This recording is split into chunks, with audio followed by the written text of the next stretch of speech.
The Mesa Chamber of Commerce Inside Business Podcast brings you a unique view of Mesa through its vibrant business community and the subjects that are important.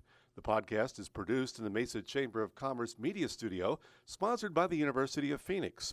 Our podcast is hosted by Mesa Chamber of Commerce CEO Sally Harrison. Please enjoy this episode of the Mesa Chamber Inside Business Podcast. Hey everybody, and welcome to the Mesa Chamber Inside Business Podcast. My name is Bob Nelson. I am the Director of Communications for the Mesa Chamber of Commerce. And today, I truly am going to have a great conversation. This is going to be a 5-hour podcast. We are going to talk about food for 5 hours. It is going to be beautiful. Just kidding. But we are going to talk with our great friend and 10-year member, Roscoe Smith with Knuckle Sandwiches. Roscoe, welcome.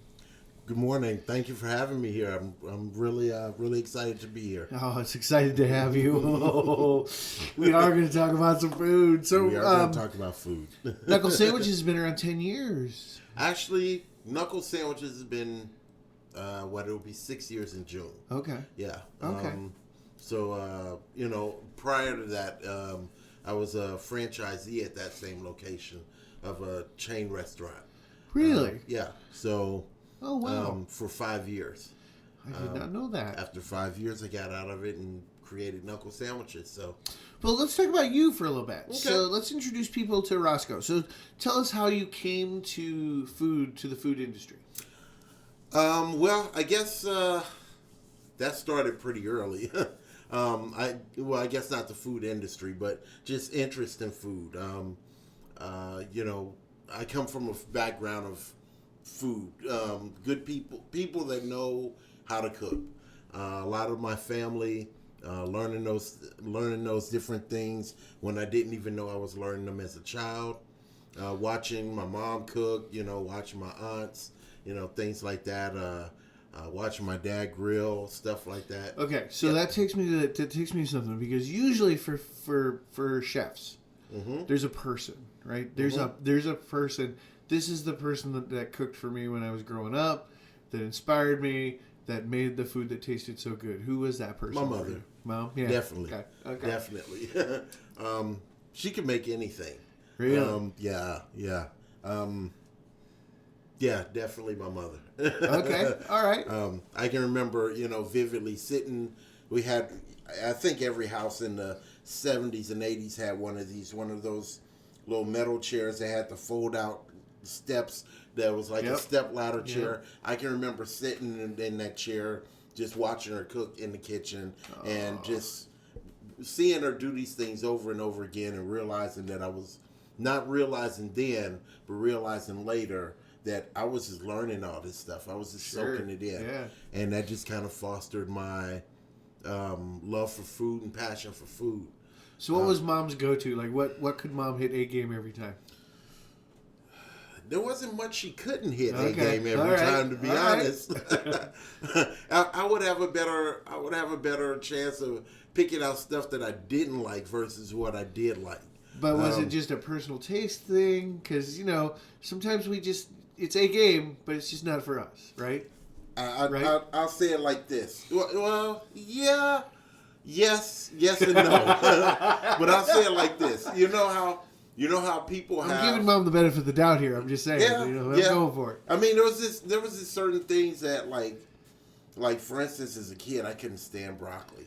Oh, yeah. Well, broccoli it's as a hard. kid. It's hard. I was okay with vegetables, but I couldn't stand broccoli because the way that she would make it, she would boil it, and she would I remember that. Nah. I remember that because it got really, not good. Yep. There's not much I can do. Okay, fair enough. Great deal. That's one of the few great things about the microwave was when you could microwave your broccoli and keep it relatively fresh, crispy. And yep. I got you. So let's talk about you and the journey before you get to Knuckles. Okay. So you mentioned that you had the franchise basically in the same location, but let's talk about how you get to that point. Okay.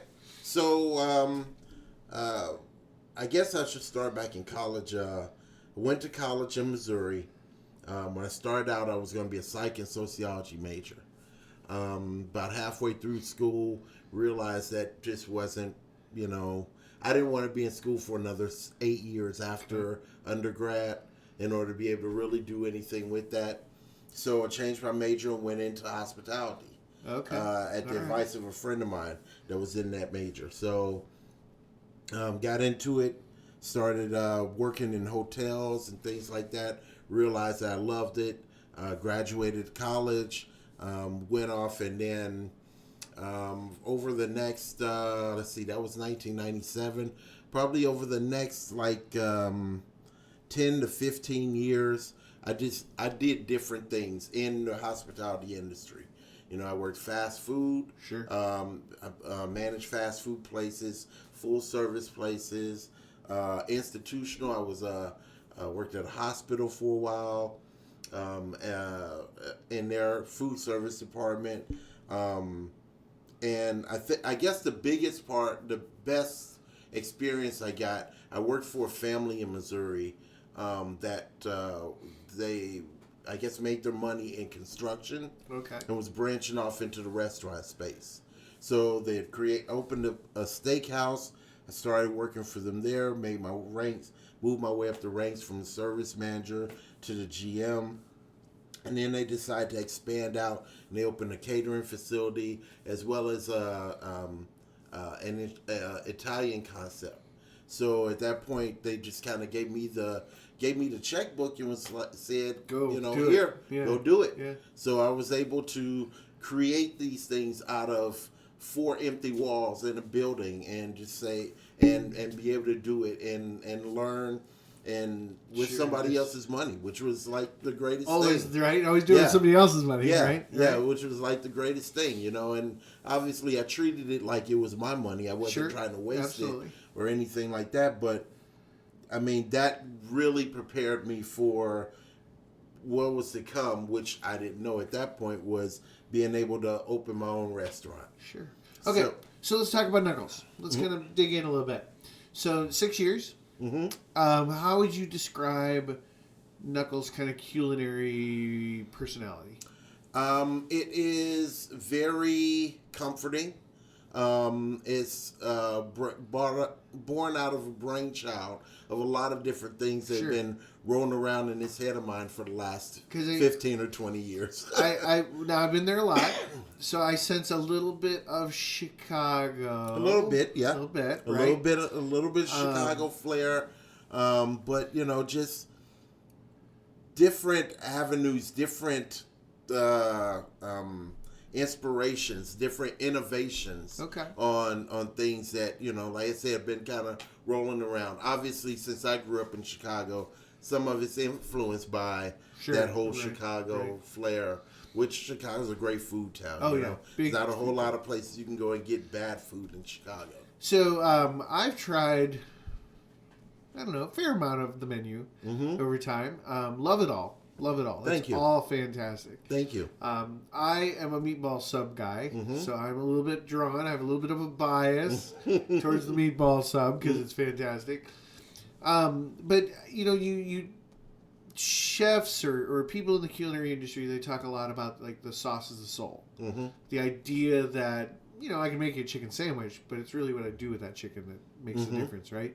So talk a little bit about how you approach that with Knuckles. So everything we do at Knuckles is made from scratch. There's not a whole lot that comes in there that comes out of a jar or a can. And in doing that, a lot of our recipes that we do are written by me, things that I've done over the years, and it's a layer of flavors. So everything doesn't hit you over the head as soon as you bite into it. Everything doesn't hit your tongue right away. Sometimes it gives you the opportunity to think about it, like, what's that taste? Right. You kind of have to explore it, like, oh, okay, that works with this well. So, for instance, the chicken that we put in our chicken salad, we marinate it for 48 hours before we even cook it. This whole chicken breast, we marinate for 48 hours in honey and salt before we even cook it. Yeah. So and then once we make our chicken salad, we put it in, we chop it up, we put it in there with I can't tell you everything. Right, but, of course not. Proprietary stuff going on here, people. But grapes and almonds and apples and different things like that. Different spices go into it. Okay. So it's a layering. It's a party of flavors that kind of go into it. Is and that's kind of everything is built. Everything I've tasted is just felt like a bunch of flavors that come together, and they come together beautifully. Like they really complement each other because they're distinct. So oh, this is really good. I got to this part. Oh, this is really good. I got to this part. Right? Even the meatballs that way. The meatball, you get into it. That sauce, that's good sauce. That's good sauce. Okay, so let me ask you, Roscoe. It's lunchtime. Like, there's a quiet moment. You're going in the back. You're going to make yourself something. What are you making? What's Roscoe make for himself? I'm a purist. One of my most fondest memories growing up. My first job, actually. I lied about my age. I worked for this Greek family. We all lie about our age, even now, Roscoe. Yeah, I was 14 and should have been 16, but I worked for this Greek family in the restaurant. Okay. And there is where I learned how to make pastrami and corned beef. Oh. So I'm a corned beef guy. Okay. Yeah. Okay. Yeah. All so right. a lot of places. So you got to be pretty happy right now. This is like corned beef season. Absolutely. Absolutely. A lot of places you go to corned beef and go get corned beef, or especially if you're from the East Coast, they'll say, "Oh, it's got to be shaved thin," and this. No, we do it different. So we use brisket instead of round, and then we brine it for 7 days. We take it out, we cut it up, we cook it in other spices and seasonings, and then when it comes out of the pot, we shred it by hand. Pull the fat out of it. It's a Midwest. Yep, it's a Midwest thing. It's a Midwest thing. I know that. So that's my go-to. I'll go get a corned beef sandwich, put mayonnaise and deli mustard on it, and I put cucumbers on mine. I just love cucumbers. Oh, interesting. Okay. Yep. All right. So, all right, let's since we're at this point, let's tell people where you are. So I'm in Mesa at Higley and Brown, 1140 North Higley. We're located in the North Point Shopping Center, where the Bashas is the anchor. We're at the north end of that shopping center. And what is your phone number, website? Phone number is 480-630-4132. Our website is knucklesandwichesaz.com. So, and I assume you're on at least one service, DoorDash, Posted, whatever. We're on DoorDash, Grubhub, Uber Eats. We also have our own app that you can download off the Play Store, the iOS. Okay. That app you can order through as well. You can only order for pickup. We haven't set up for delivery yet through the app. But you can order through the app, order for pickup. We take call-in orders as well. We do catering also.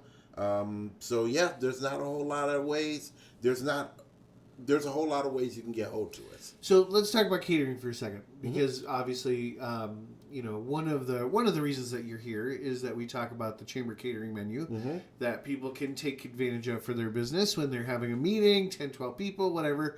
They can call you and they can basically say, "Hey, I need these." I've seen a lot of catering moving around with Knuckles. Like, I'm hearing Knuckles' name used a lot for catering, which is a beautiful thing. But tell me about catering. Tell me how catering brings what you make, right, to people where they are. So we are pretty flexible with our catering. So obviously we can cater things that are on the menu, but we can also cater off the menu also. So we do customized catering as well. Because I'm a chef, there's not a lot that I can't do. And let's just be clear with everybody. Like, you're a working chef. You are back there chopping, cooking, doing it, right? 6 days a week, I'm in the restaurant. There's none of this executive chef stuff going on, right? Okay. That's me. All right. I was making sure. I want everybody to understand. Like Roscoe's making the food, right? Okay.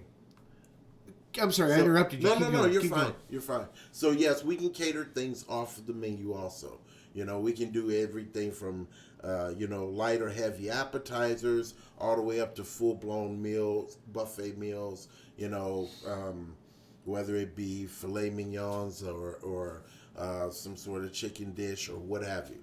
But as far as Knuckles and catering, we do what's called sandwich trays, or we do what's called lunch bags. So in these sandwich trays are any of our sandwiches. You can get up to 14 sandwiches in each tray. It's a very nice presentation. It's so awesome. They're really good. I'm not going to lie. Very nice presentation. We do our salads. It's like a cornucopia of taste. Mm-hmm. It's fantastic. Party salads, Egg salad. desserts. The egg salads actually stand out too. I know. Yep. And then we're also one of the only places around that does breakfast catering. So we're open for breakfast every day as well. Okay, so here's my. I'm going to ask you on air because we do sort of a sub podcast. Mm-hmm. I partner with Dan Baker, Golden Goose Digital Marketing. Mm-hmm. And we do a sub podcast where we come out to restaurants and we do a podcast eating a breakfast burrito. Oh, come on. Okay, As all a right. matter of fact, I You brought heard you people. one today. You so you can try it out. So we're gonna have a breakfast burrito podcast out at Knuckles fairly soon. Absolutely. All right, very good. So you know what? Talk to your people, right? Because no man is an island and no restaurant is a single person operation. So talk about your people a little bit. So first off, I couldn't do it without them. I mean, I've got some awesome people there that really care about what we do, and for me, you know, I care about the people that work.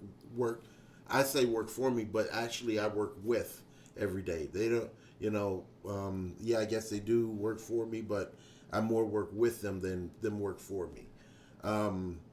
As I said, I'm there 6 days a week, every day. I'm in the trenches with them. You know, roll up my sleeves at any point in time. But, you know, and I feel like that they see that, and I appreciate what they do, you know, how they treat the restaurant like it's theirs. Right. You know, right. And that's, I think, is something that is very, for any successful restaurant, you have to have people that are invested in it. People that are invested in its success. And because at the end of the day, if they are invested in the restaurant's success, then rightly so, the restaurant should invest in their success as well. Sure, makes sense. In life. Absolutely.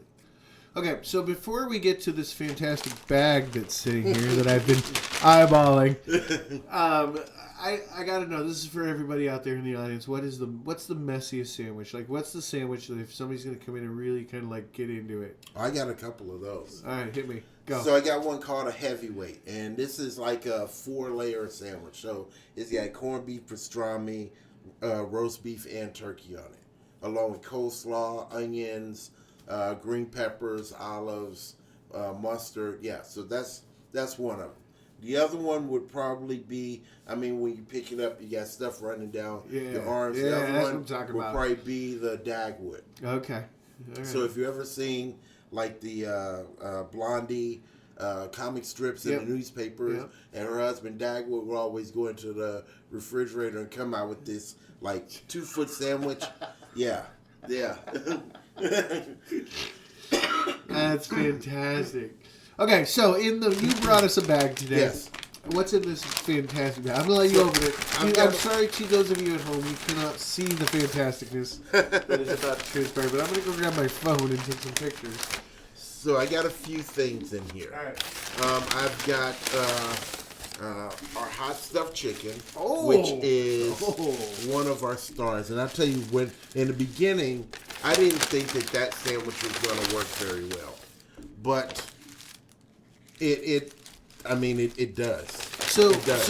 And you do breakfast, right? You do lunch, obviously. Mm-hmm. You do dinner. So you're open. How late are you open? So we're open 8 to 8, Monday through Thursday, 8 a.m. to 8 p.m. Monday through Thursday. Okay. 8 till 9 p.m. on Fridays and Saturdays, and we're open 9 to 5 on Sundays. Okay, cool. And the whole menu's available the whole time. We stop doing breakfast at 10:30 during the week and at noon on Sundays. Okay, that makes sense. Okay. Yep. So yeah, everything when you come in, everything's made to order. None of this stuff is made, ahead of time. We get fresh bread brought in every day so I'm, to put I'm our like, sandwiches on. I'm gonna be fat and happy here. That's just the way it is. Okay, so I'm taking pictures of everything, and I do hope whoever gets the sandwich Well, it'll be me probably because it's corned beef. Oh.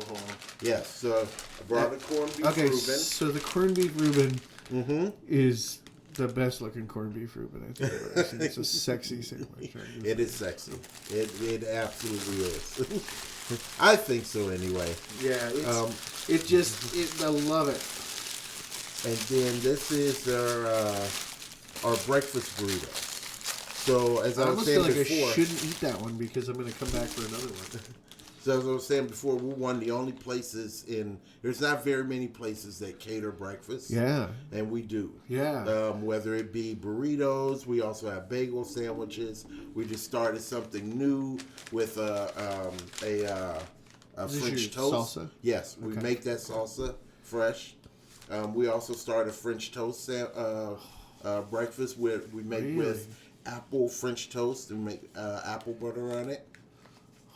We're going through this menu. We're going to be doing a biscuits, and instead of biscuits and gravy, we're going to be doing a croissant and gravy coming soon. Okay. And then we can also cater, just regular type breakfast. Whether it's eggs, bacon, sausage. Oh, you've done that a lot for us. That's good food. Yeah, we've done catering that way I as love well. that bacon.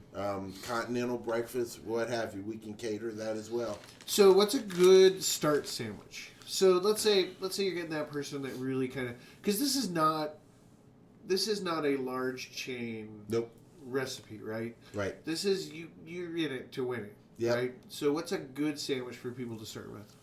Good. I find that when people come in first off, they're not super adventurous because they want to see what it's about. Sure. So something that's safe that people like to start with are black, which is bacon, lettuce, avocado, tomato, and turkey. Okay. We roast whole turkeys every day, so it's not any kind of sliced turkey meat.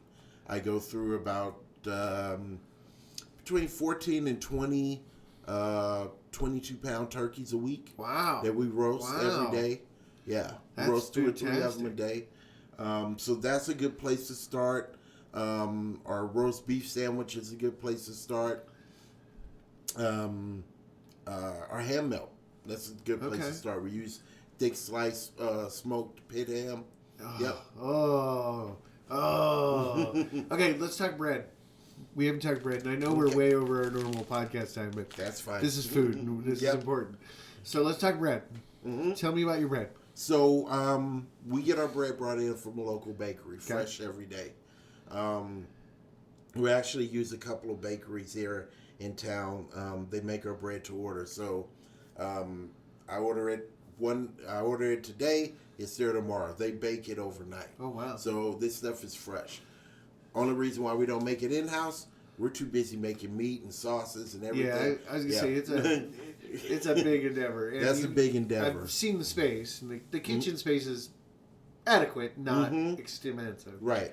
With that being said, we go through a lot of bread, so just outsource that. Okay. But each of these breads that we use are kind of made for these sandwiches. Yeah, so I was gonna say, I noticed that with the Reuben, and each sandwich has its own bread to it, so it's not the same piece of bread transferred sandwich to sandwich. Exactly.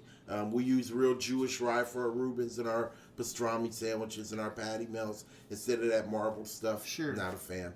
Me personally. Right. For our we do have Philly cheesesteaks, and we actually get the Amoroso bread, which is the same bread they use in Philadelphia. So tasty. Yeah, and on our Cubans, we actually use it. Actually have an actual Cuban roll that we use for that. Nice. So we're not just slapping this on whatever we can find. Nice. So, Roscoe, thank you so much for being a part of the Chamber. Thank you. You've been a part of the Chamber for 6 years. It's been a fantastic relationship. Love having you. You bring a lot to what we do. Thank you. And we appreciate the opportunity to do things for you. And I always appreciate the opportunity when you bring us food. I'm just going to be honest right there. It's always never hurts that you bring us food. Not a problem. And I want to thank you guys because you guys have done a lot for us, for helping promote our business and for helping to get us in contact with different people. So thank you as well. It is not that hard, buddy. Not with the food like this. It is not that hard. All right, so thank you again for joining us today on the Inside Business Podcast. My name is Bob Nelson. I'm the Director of Communications for the Mesa Chamber of Commerce. I would love to genuinely thank Roscoe Smith, my guest for today. And we're going to get this wrapped up so we can start eating this food. And if you get a chance, again, Knuckles is located 1140 North Higley Road in Mesa, at the corner of Higley and Brown. The phone number is 480-630-4132. Website, knucklesandwichesaz.com. And we're on all the socials, TikTok, Facebook, and Instagram. All the socials. Thank you, Roscoe. Have a great rest of your day, everybody. And we'll be back again with another podcast soon. Thank you. This has been a Mesa Chamber of Commerce Inside Business Podcast. You can find all podcast episodes at iTunes, Spotify, or your own favorite podcast website. You can also find them online at mesachamber.org. Content of this podcast is copyright the Mesa Chamber of Commerce, unless otherwise noted.